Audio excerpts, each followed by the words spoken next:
वरहमतुल्लाहि वबरकातुहू।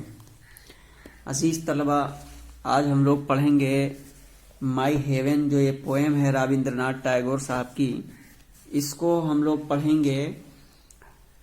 इन्होंने कल आपको अबाउट द पोएम में बताया गया था कि ये किस तरीके का हिंदुस्तान चाहते हैं और इनके सपनों का हिंदुस्तान कैसा होना चाहिए। वो कल्पना करते हैं और अपनी एक फिक्र बताते हैं अपने नज्म के ज़रिए कि इस तरीके से हिंदुस्तान होना चाहिए और हिंदुस्तान में ऐसे ऐसे लोग होने चाहिए जो हमेशा आगे बढ़ने की तरफ सोचने वाले हों, जो सच बोलने वाले हों। ये सब सारी चीज़ें बहुत अच्छी तरीके से इन्होंने नज्म में बताने की कोशिश की है। देखते हैं वो अपने सोच का हिंदुस्तान बता रहे हैं कैसा होना चाहिए। कह रहे हैं कि चलिए इबारत पढ़िए पहले। हाँ, पढ़िए।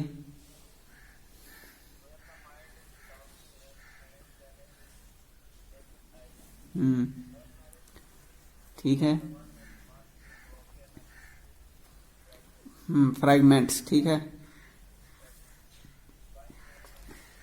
हाँ, 1 मिनट, पेज टर्न कर लूँ।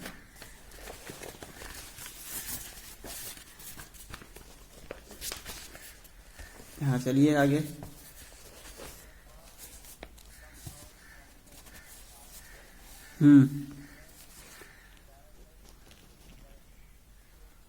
स्ट्राइविंग, हाँ, स्ट्रेचेज, हाँ, it's arm towards perfection. Perfection, ठीक है।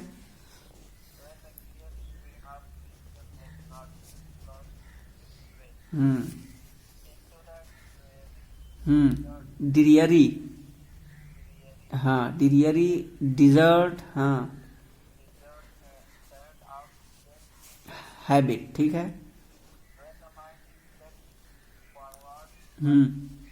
दी, हाँ, by the into ever widening.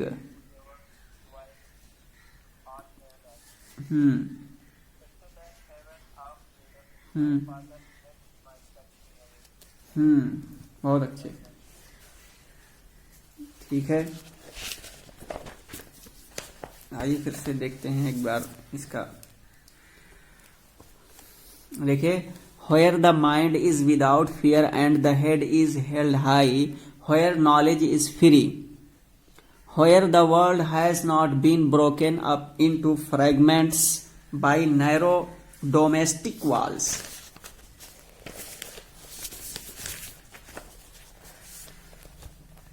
where words come out from the depth of truth, where tireless striving stretches its arms towards perfection, where the clear stream of reason has not lost its way into the dreary desert sand of dead habit, where the mind is led forward by the into ever widening thought and action, into that heaven of freedom, my father let my country awake।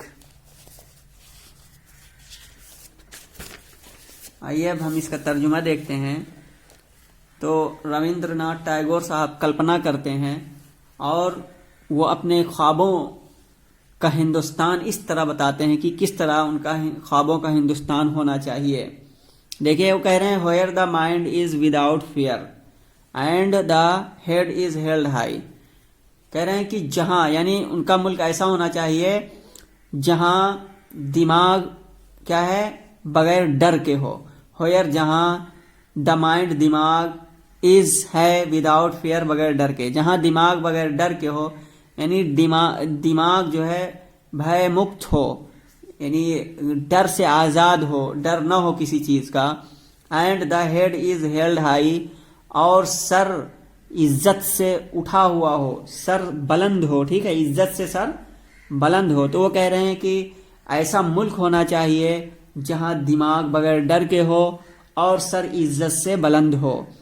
और ये उसी वक्त होगा जब इंसान अपराध से, गुनाह से बचा हुआ होगा, ठीक है, कोई गुनाह किए नहीं होगा, तब उसके दिमाग में डर नहीं होगा और इज्जत से सर उसका बुलंद रहेगा, कोई जुर्म नहीं किया होगा, क्राइम नहीं किया होगा। ठीक है, वेयर नॉलेज इज फ्री, ये कह रहे हैं कि वो ऐसा मुल्क हो वेयर नॉलेज इज फ्री, जहां तालीम फ्री हो। फ्री का मतलब यहां ये नहीं है कि क्या हो, मतलब फीस ना लगे। भाई फीस तो लगेगी ही, कोई प्राइवेट स्कूल खोले है तो उसको तो देना होगा, जाहिर सी बात है, स्कूल वाले को भी टीचर्स को देना है। तो फ्री का मतलब ये नहीं है मुफ्त, फ्री का मतलब मुफ्त नहीं है, बल्कि फ्री का मतलब यह है हर एक को आजादी हो तालीम हासिल करने की। जैसे पहले ये था हिंदुस्तान के इसमें बहुत प्राचीन काल में कि तालीम हासिल करने के लायक वही हैं जो ऊंची जात पात से ताल्लुक रखते हैं, जैसे ब्राह्मण हैं, ठीक है, छत्री हैं, ये लोग तालीम हासिल कर सकते। लेकिन जो शूद्र लोग थे और जो दलित लोग थे, इनको तालीम हासिल करने का कोई अधिकार नहीं था। तो वे कह रहे हैं वेयर नॉलेज इज फ्री, जहां तालीम क्या है, आजाद हो। चूंकि आजादी से पहले इसने हिंदुस्तान को देखा था, इसके दौर में ये कानून था, कानून क्या मतलब एक जहनियत बनी हुई थी लोगों की कि बड़े लोग तालीम ये शूद्र लोग हैं, चमार हैं या नीचे कास्ट के लोग हैं, ये लोग तालीम हासिल नहीं कर सकते। तालीम हासिल करना तो पंडितों का काम है। तो वही कह रहे हैं कि वेयर नॉलेज इज फ्री, जहां तालीम क्या है, आजाद हो, फ्री हो, हर एक हासिल कर सकता हो। Where the world has not been broken up into the fragments by narrow domestic walls। देखिए लफ्जी तर्जुमा इसका होगा where the world, जहां पर दुनिया, संसार, has not been broken, टूटी हुई न हो, broken up, टूटी हुई न हो, into fragments, टुकड़ों टुकड़ों में, by narrow domestic walls, narrow तंग, domestic घरेलू, walls दीवार, तंग घरेलू दीवारों के जरिए से। यानी वो मुल्क ऐसा हो जहां क्या है, ये छोटे छोटे टुकड़ों में घरेलू तंग दीवारों के जरिए बटा हुआ ना हो संसार। ठीक है, ये है। लेकिन इसका मीनिंग आपकी किताब में जो पीछे दिया है, आप पलटिए किताब, यहां देखिए क्या माना दिया है इसका। देखिए वर्ल्ड के माना इन्होंने दिया है, पेज पलटिए, ठीक है, पेज पलटिए, देखिए वर्ल्ड के माने इन्होंने क्या दिया। ये दिया है वर्ल्ड माने मानव समाज, ठीक है, ह्यूमन सोसाइटी, उर्दू में कहेंगे इंसानी मुआशरा, ठीक है। वर्ल्ड ह्यूमन सोसाइटी यानी मानव समाज, इंसानी सोसाइटी। तो वहां पे वर्ल्ड से मुराद दुनिया नहीं, बल्कि इनके हिसाब से क्या होगा, लफ्जी तर्जुमा तो दुनिया वहां कर सकते हैं, लेकिन ये जो मीनिंग लेना चाहते हैं, मफहूम, ये रविंद्रनाथ साहब वो कह रहे हैं कि ह्यूमन सोसाइटी मुराद है इससे, ठीक है। और फ्रैगमेंट्स कहते हैं छोटे छोटे टुकड़े को। नैरो डोमेस्टिक वाल्स, देखिए इन्होंने क्या किया, internal division on account of colour, caste, creed, ठीक है, क्या दिया, समाज का रंग, जात, धर्म और भाषा के आधार पर क्या है, विभाजन यानी तकसीम। तो अब आइए तर्जुमा इसका क्लियर करिए, क्या होगा इसका तर्जुमा। देखिए वेयर द वर्ल्ड यानी जहां पर इंसानी society has not been broken, वो बटा हुआ ना हो, इनटू फ्रैगमेंट्स, छोटे छोटे टुकड़ों में, कैसे, बाय नैरो डोमेस्टिक वॉल्स, धर्म, रंग, नस्ल, जात पात और जबान के जरिए, ठीक है, इसके जरिए बटी हुई ना हो, यानी सब एक ही तरह हो। जैसे हिंदुस्तान में क्या है कि हर लोग मिल करके रह रहे हैं, लेकिन अब भी कहीं ना कहीं जबान की बुनियाद पर, रंग और नस्ल की बुनियाद पर, इलाकाई बुनियाद पर कुछ ना कुछ चपकलिस देखने को अखबारों में मिलती रहती है। देखिए इसके बाद में रविंद्र साहब कह रहे हैं कि वेयर डज, ये कह रहे हैं कि उनके ख्वाबों का हिंदुस्तान कैसे होना चाहिए। Where words come out from the depth of truth, जहां वर्ड्स, अल्फाज कम आउट आए from the depth of truth, सच्चाई की गहराई से, जहां अल्फाज सच्चाई की गहराई से आए, यानी जहां के लोग सच बोलने वाले हों, ठीक है, यानी ऐसा हिंदुस्तान हो जहां के लोग सच बोलने वाले हों। ऐसा नहीं है कि दुश्मन अगर है तो उसके खिलाफ झूठ बोले, नहीं, दुश्मन भी अगर है तो उसके खिलाफ हमको जो सच है वही सच कहना है। तो जहां के लोग सच बोलने वाले हो, लफ्जी तर्जुमा यह होगा, अल्फाज क्या है, डेप्थ ऑफ ट्रूथ, सच्चाई की गहराई से आते हों, जहां अल्फाज सच्चाई की गहराई से आते हों, यानी जहां के लोग सच बोलने वाले हों, ठीक है, समझ में आ रहा है तर्जुमा कि नहीं? हेलो, हाँ। फिर उसके बाद में आगे क्या है? Where tireless striving stretches it's arms, ठीक है, स्ट्रेचेज इट्स आर्म्स। क्या माना है? व्हेयर, जहां पर, कह रहे हैं वो मुल्क ऐसा हो जहां पर टायरलेस मतलब होता है अनथक, लगातार। स्ट्राइविंग मतलब कोशिश, जहां पर अनथक कोशिश, स्ट्रेचेस फैलाती है, इट्स आर्म्स अपनी बाहों को, टुवार्ड्स की जानिब, परफेक्शन कमाल की तरफ, तकमील की तरफ, पूर्णता की तरफ, ठीक है। यानी जहां अनथक कोशिश अपने बाजुओं को कमाल की तरफ फैलाती है, यानी इसका मतलब यह है कि जहां के लोग अपने लक्ष्य को, अपने गोल को और अपने टारगेट को, ठीक है, पाने के लिए पूरी कोशिश करते हो।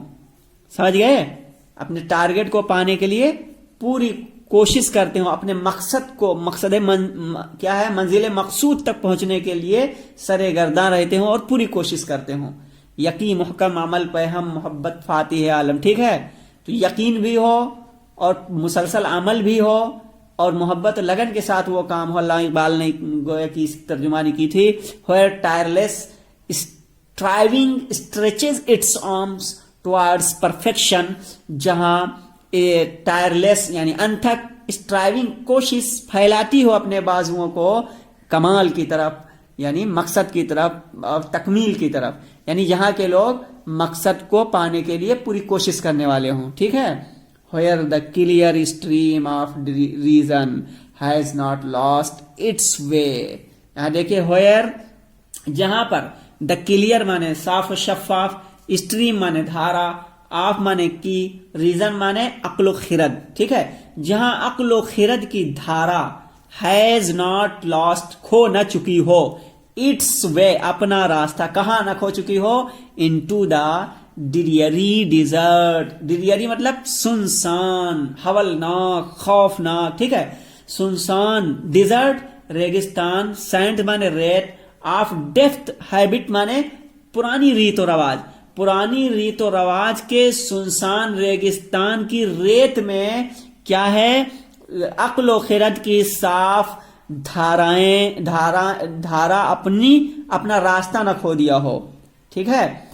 तो अक्ल खिरद, फिर से देखें, where the clear stream of reason, अक्ल खिरद की साफ शफाफ धारा ने अपना रास्ता न खो दिया हो, सुनसान, ठीक है, रेगिस्तान के, ठीक है, रीत और रवाज के सुनसान रेगिस्तान के, किसमें, रेत में न खो दिया हो। रेत में क्या होता है, लोग जब चटियल मैदान होता है तो भूल जाते हैं, अपना रास्ता ही भटक जाते हैं। तो पहले लोग क्या करते थे, जब रेत में सफर करते थे तो कोई लाठी वगैरह जमीन में घसीटते हुए जाते थे और फिर जब उनको अपने उसी पुराने रास्ते की तरफ वापस आना होता था तो उसी लकीरी पे के सहारे वो पहुंचते थे रेत में, ठीक है।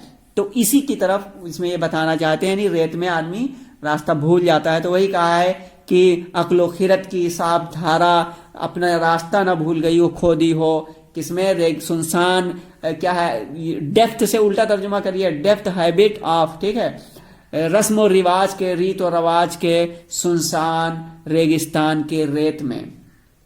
समझ में आया कि नहीं?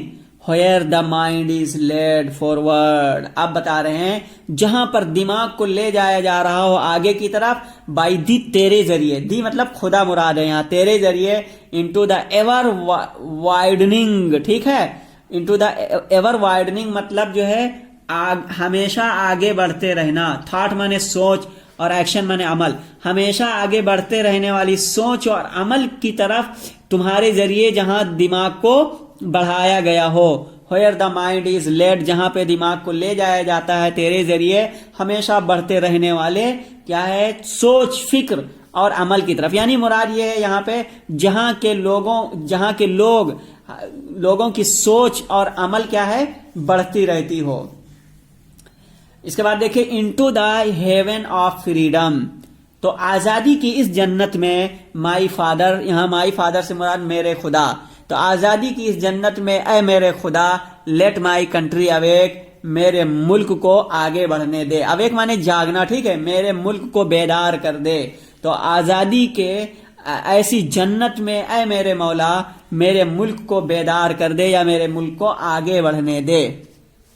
ठीक है, तो ये रविंद्रनाथ टैगोर साहब की थी जो हिंदुस्तान के बारे में ये कल्पना करते थे। लेकिन अगर देखा जाए तो इस वक्त का हिंदुस्तान ये जो सोच के गए थे शायद वहां तक नहीं पहुंच पाया है। रंग और नस्ल के नाम पर मॉब लिंचिंग हो रही है और एक तबका को दबाया जा रहा है। ठीक है, लेकिन इन्होंने जो सोच दी थी हिंदुस्तान ऐसा होना चाहिए शायद अभी हिंदुस्तान वहां तक नहीं पहुंच सका है।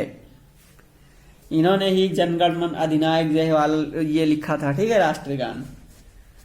चलिए आज के लिए बस इतना ही, फिर हम कल इंशाल्लाह मिलेंगे आपको एप्रिसिएशन ऑफ द पोएम के साथ। अस्सलाम वालेकुम वरहमतुल्लाहि वबरकातुहू।